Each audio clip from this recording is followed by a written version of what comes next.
Je suis très heureux de vous retrouver pour cette 4e édition. Le temps passe effectivement très vite et je suis heureux de voir que vous êtes 350 inscrits, ce qui, en cette période où il y a beaucoup d'événements et de plus en plus sur l'hydrogène, montre que l'événement du Mans a toute sa pertinence et continue de jouer le rôle d'une locomotive. Sans plus tarder, nous allons passer à la phase d'introduction et je vais appeler à mes côtés sur scène Stéphane Le Foll, Pierre Fillon et Christelle Morancé. Merci de me rejoindre.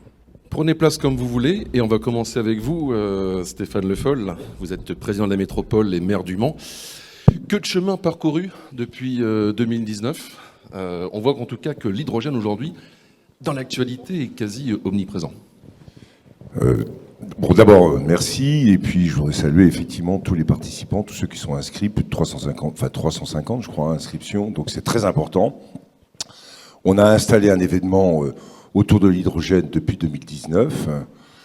Dans le cadre de la semaine des 24 heures, ce qui doit être aussi un des éléments qui fait l'attrait de ce colloque, de ce symposium plutôt. On est satisfait à plusieurs titres. D'abord que cet événement s'inscrivant dans le temps, il doit déboucher et il doit prendre lui-même maintenant une dimension encore plus importante. Et vous l'avez dit, l'hydrogène est au cœur des débats énergétiques aujourd'hui.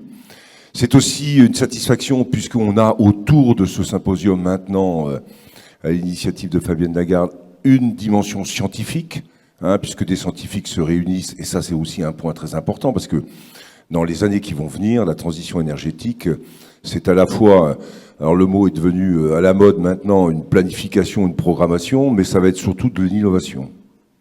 Et les chemins que nous allons emprunter sont plus ou moins dessinés aujourd'hui, mais c'est au fur et à mesure que les innovations arriveront, au fur et à mesure que la science nous fera des propositions, qu'on définira plus clairement les différents objectifs, les différents moyens et modes de production, les différentes mobilités qui vont s'installer pour nous permettre de décarboner complètement notre développement. Donc ce symposium a tous ces titres, avec surtout toutes les personnalités qui sont présentes. Et je voudrais saluer notre personnalité invitée. J'ai vu les différents matériels qui sont exposés. Vous avez été, je crois, M. Gossin, primé pour l'industriel hydrogène de l'année par l'Assemblée nationale, si j'ai bien compris. Et ça, c'est un point aussi très important, je le disais, innovation derrière investissement, production, développement d'outils qui seront ensuite à la disposition de tous nos concitoyens, de toutes les collectivités, de toutes les entreprises. C'est bien ça l'objectif de ce symposium, c'est de faire un point, c'est d'essayer de discuter, d'échanger et d'avoir à partir de là à définir les meilleures solutions pour l'avenir. C'est ça l'objectif et je crois que depuis qu'on l'a créé, ça a été rappelé, à une époque où, avec la CO et Pierre Fillon, on était à l'amorce d'une discussion et de projets sur l'hydrogène. Ensuite, Christelle Morancé et la région se sont elles aussi engagés dans ce projet hydrogène pour la région. On a une convergence de vues, convergence d'objectifs. Ça commence à se traduire par des réalisations, à la fois la station hydrogène ici, les bus. Vous le savez, la métropole aura 8 bus articulés hydrogène dans le cadre des nouvelles chronolignes, 6 bennes à ordures hydrogène aussi qui sont déjà en commande, en groupé d'ailleurs avec plusieurs villes, Angers et Dijon. Tout ça, c'est du concret, mais ce matin, c'est non seulement le concret, c'est aussi l'avenir, c'est aussi les grands projets. Et donc, je voudrais saluer tous ceux et toutes celles qui vont participer à ces débats et vous dire surtout, belle journée. Et ce soir, les essais des 24 heures. Et donc, on aura, à partir de là, je le crois, bouclé une journée importante qui marque le fait que le Mans, dans le domaine de l'hydrogène, reste une collectivité qui, je ne sais pas si elle a pris de l'avance, mais en tout cas, elle n'a pas pris de retard et qu'elle va essayer de permettre à chacun de trouver les bonnes solutions. Merci Stéphane Le Foll. Les 24 heures du Mans, c'est juste à côté. On est vraiment, on voit le circuit d'ici et il va se passer pas mal de choses avec un beau village hydrogène notamment cette année. Oui, beaucoup de choses. Bonjour à toutes et à tous. Et la CO est très heureuse de participer évidemment à ce symposium, et je remercie Stéphane Le Foll et toute son équipe pour l'organisation de ce symposium, qui revient à une date normale, si j'ose dire. Voilà. Et sans jauge en plus. Et sans jauge.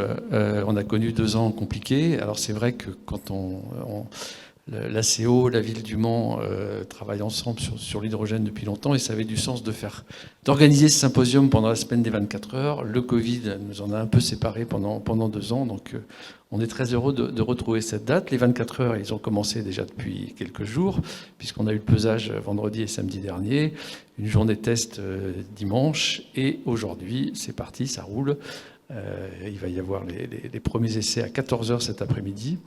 Et puis, beaucoup de choses autour de l'hydrogène pendant les 24 heures du Mans, puisqu'on a effectivement, d'une part, un village hydrogène, que je vous invite évidemment à aller voir cet après-midi, enfin ce soir. On le voit en image. Voilà. Et dans ce village, on va pouvoir y découvrir tout ce qu'il y a autour de l'hydrogène. C'est vraiment essayer de le promouvoir et de le vulgariser pour que tout le monde comprenne bien l'intérêt de cette technologie pour le futur, comment ça marche, les métiers qu'on peut développer autour, etc. Donc je vous invite à y aller. Il y aura effectivement la première voiture à hydrogène de course que nous avons eue, la LMPH2G. Et puis pendant le week-end, il y aura aussi un autre grand moment, on en parlera peut-être dans une autre table ronde tout à l'heure. Mais effectivement, là, la voiture va faire sa première course au Mans. Elle a fait sa première course à Imola. Et puis cet après-midi, on va essayer de battre un record de vitesse. Merci pour votre temps. On sait que vous êtes très pris en ce moment avec les 24 heures. Et on vous retrouve tout à l'heure pour une table ronde. Christelle Morancet, c'est à vous. Et c'est vrai que la région Pays de la Loire fait beaucoup de choses dans l'hydrogène. Et donc, c'est tout à fait naturel que des entreprises, des académiques soient présents aujourd'hui. Oui, puis la Mancelle que je suis également. Bonjour à toutes et tous, très heureuse bien évidemment de vous retrouver pour ce 4e symposium hydrogène qui inscrit très clairement la ville du Mans, moteur, sans jeu de mots de ma part, dans ce domaine de l'hydrogène. Je pense que c'est un enjeu fort et surtout dans le contexte actuel.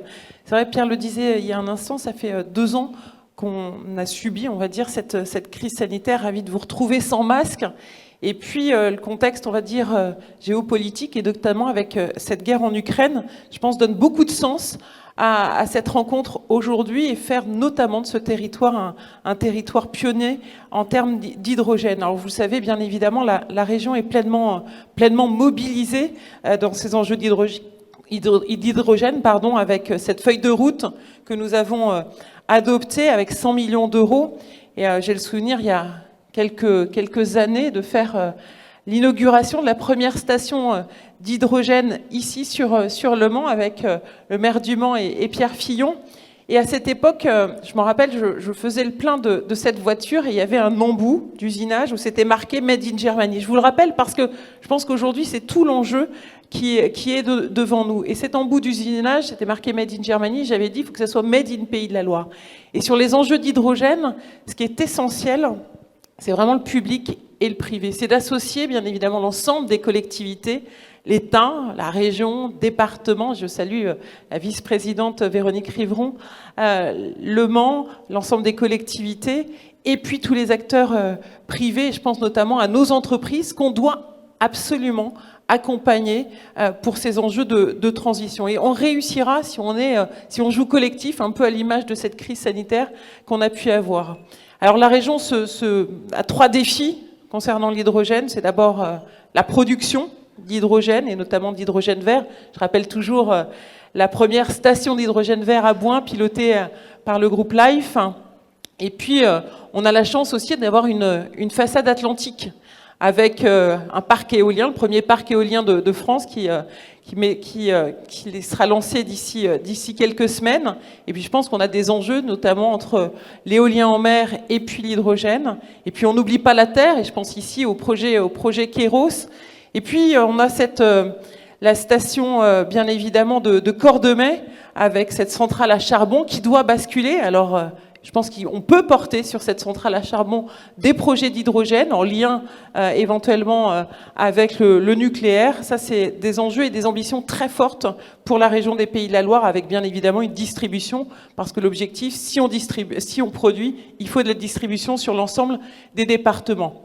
Enjeu de la mobilité, ça a été dit par le maire du Mans. Alors, la région est bien évidemment aussi a des compétences en termes de transport. Je pense au transport scolaire, aux lignes interurbaines, et on a la volonté de mettre justement des cars à hydrogène sur le réseau de la région des Pays de la Loire. C'est également une liaison maritime entre Fromentine et l'Île-Dieu. Et puis, je l'espère, et ça sera d'ailleurs le premier train ici sur l'étoile Mancel, premier train à hydrogène.